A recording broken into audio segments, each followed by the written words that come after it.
تو یہ جنگ کا نقشہ نہ پلٹ تھا. کیا کہا تھا نبی نے؟ کچھ بھی ہو جائے مگر تمہیں درے سے اپنے مقام کو چھوڑنا نہیں ہے.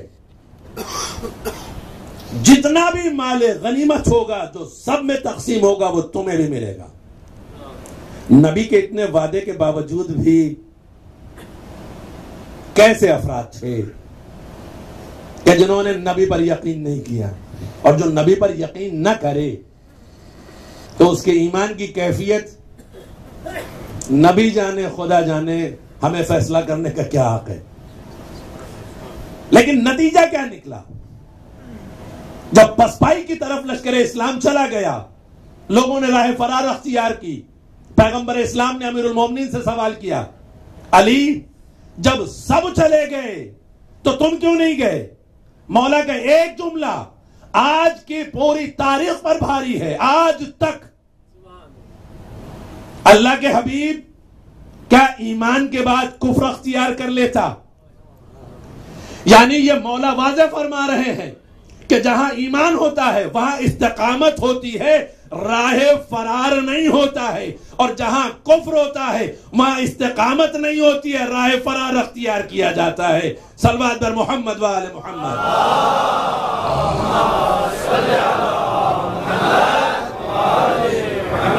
تو اس ایمان کی ضرورت ہے کہ جس کے تذکرے معصومین نے کیے ہیں.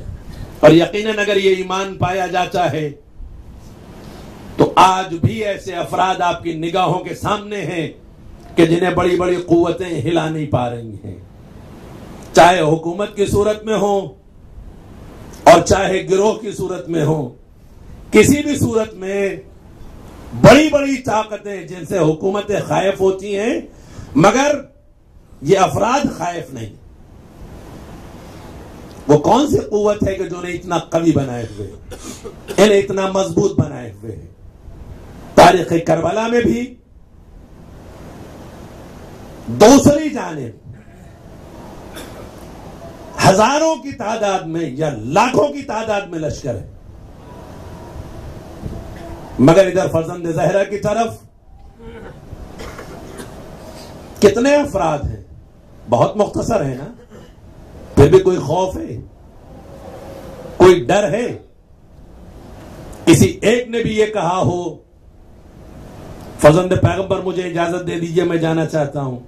بلکہ فرزند پیغمبر کہتے رہے کہ جو جانا چاہتا ہے چلا جائے،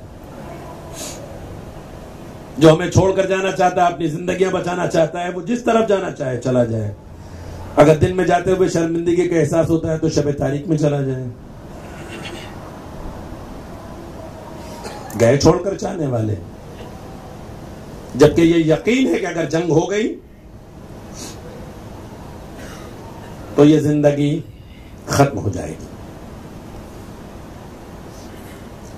دنیاوی زندگی تو ختم ہو جائے گی ظاہری طور پر، مگر یہ جانتے تھے کہ اس کے بعد حیات ابدی. اور انہی چاہنے والوں میں سے ایک ایسا بھی چاہنے والا ہے کہ جو کم سنی سے، بچپن سے امام حسین سے محبت رکھتا ہے، امام حسین علیہ السلام سے عقیدت رکھتا ہے، بچپن سے محبت و عقیدت ہے. سرزمین مدینہ پر اگر نبی کا لال آگے آگے چل رہا ہے تو پیچھے پیچھے قدم میں خاک امام اٹھا کر کے اپنے سر میں ڈالتا جاتا ہے. یہ اور بات ہے کہ اتنی قربت کی بنیاد پر اتنا صاحب علم ہو گیا کہ فرزند زہرا نے بھی اسے فقیہ کہہ کے خطاب کیا. اس دور میں بھی فقہا کی توہین کی جاتی ہے، مگر اندازہ کریں آپ خود اسی واقعہ کربلا کی مناسبت سے، کبھی غور کیجئے گا اور سوچئے گا کہ یہ کون افراد ہے جو اس طرح سے فقہا کی توہین کر رہے ہیں؟ کیوں ایسا ہو رہا ہے؟ یہ محبت کرنے والا، یہ چاہنے والا، جس کی محبت اور چاہت کو دیکھ کر کے نبی نے اپنی آغوش میں بٹھا لیا. اصحاب پیغمبر نے یہ کہا اللہ کے حبیب اس کے لباس گرد آلود ہے, آپ کا لباس گرد آلود ہو جائے گا.